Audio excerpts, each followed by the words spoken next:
Let's do it by seeing who is overrated and underrated, starting with 18th ranked South Florida. What say you, Damian? Overrated, underrated? Well, I'll be honest. I think that USF is perfectly rated, but in the world of TV, we've got to be one way or the other. We have to pick. So I'm going to say that they are overrated. What? And I don't, listen, here's what I'm going to say. This is nothing against USF. This is nothing against their players, their coaches, what they have accomplished so far. What? Here's what I see. You are 2-0. One team that you beat is Boise State, that every college football fan in the country complained about last year because they weren't a competent enough team. They weren't good enough. All they had was Ashton Genty, a running back who was having a great year against lesser competition. Then you beat Florida, which let's not pretend that they went and blew the Florida Gators out of the swamp. Now, they won on a They won on a last-second field goal. I respect it. You're the little brother. You're the underdog. You pulled off a huge upset. That was huge for your program. But what about your opponent? You're playing a Florida team that we sit up here and dissect year after year. The coaching, the playing, DJ Lagway, the defense. If this was a Florida segment, we would sit here and pick them apart all segment long. And we would find a lot of 5-stars. And we would. But at the end of the day, we would sit here and say, Florida's not a good team. Billy Napier's going to be on the hot seat again at the end of the year. Is he going to survive? Is DJ Lagway that good? He's injury prone. He can't stay healthy. He hasn't made the throws yet. He just uses his legs. So again, I will say this.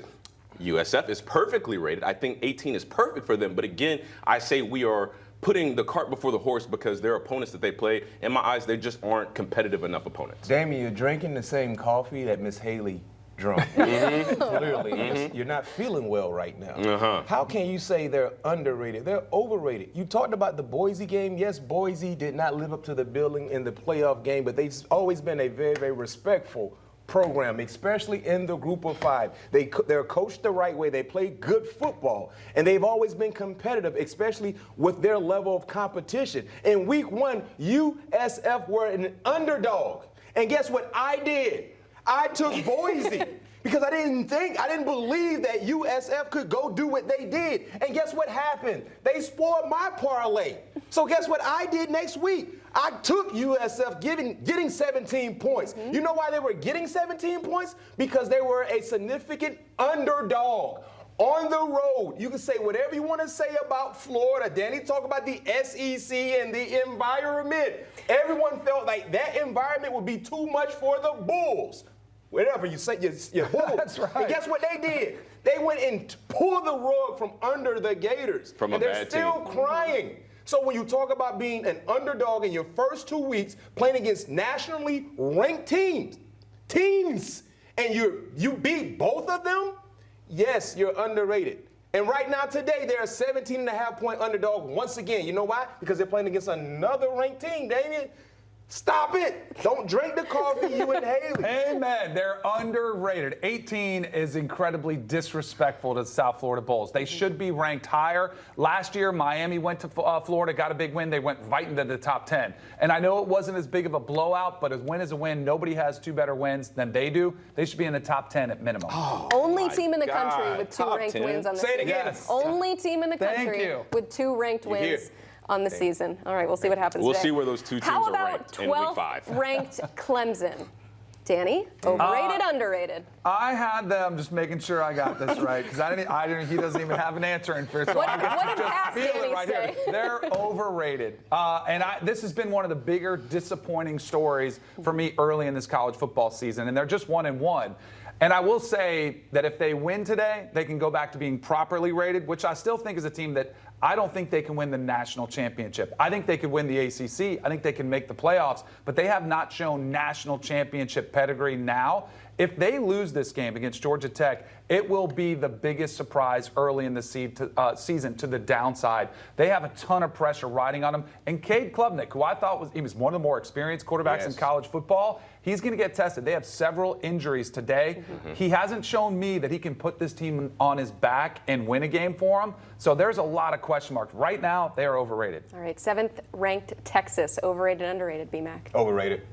Overrated. And it's not just about the loss.